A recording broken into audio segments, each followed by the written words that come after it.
Hello again mga kataba. Isang mapagpalang araw. Magluluto naman tayo ngayon ng ating chicken. Yung chicken natin binabad ko na to binabad ko na yan sa paminta, salt and pepper.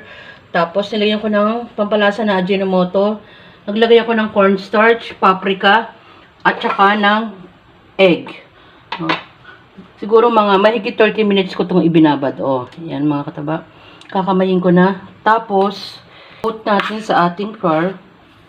Yan.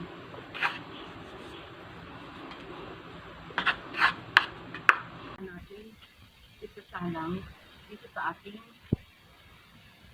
yan.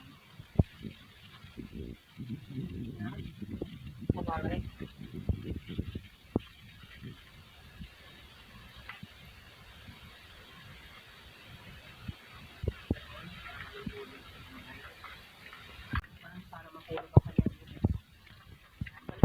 After natin ma-fry ang ating chicken, meron tayo ditong yung pinagbabaran natin. Meron pa siyang egg.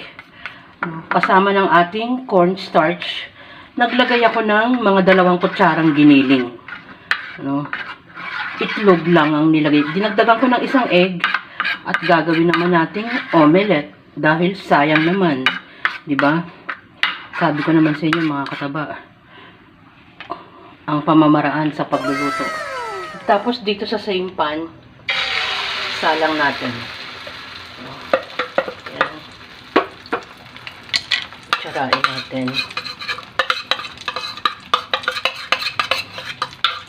So yan. Kalat natin. Yan. Balikan natin hanggang sa maluto ang ating giniling. Tapos dito may ginagawa kong ating pinakasawsawan.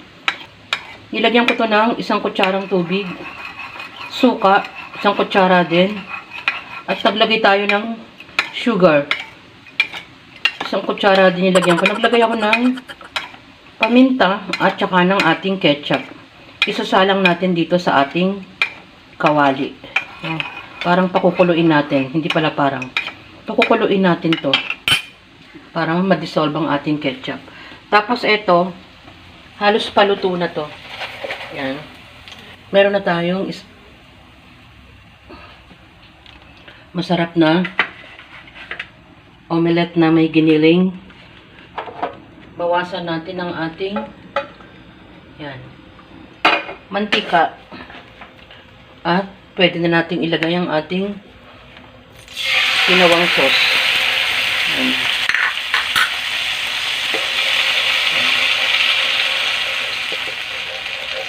Pabayaan lang natin siyang kumulo ng kaunti hanggang sa maghalo ang kanyang mga ingredients na inilagay ko. Yan na yung ating pinaka-sauce. So, yan.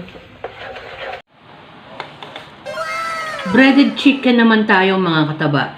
Yung chicken natin, minarinade muna natin ng mga ilang oras bago natin lutuin. Yun namang pagkakamarinade natin, gumamit lang tayo ng ating cornstarch at egg at kasama ng mga pampalasa.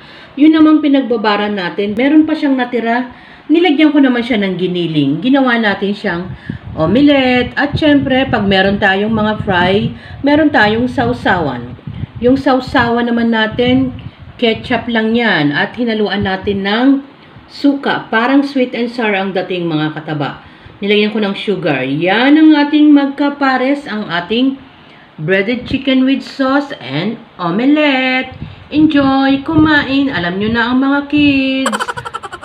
Salamat sa panunood! At bye! Lagi kayong mag-ingat mga kataba!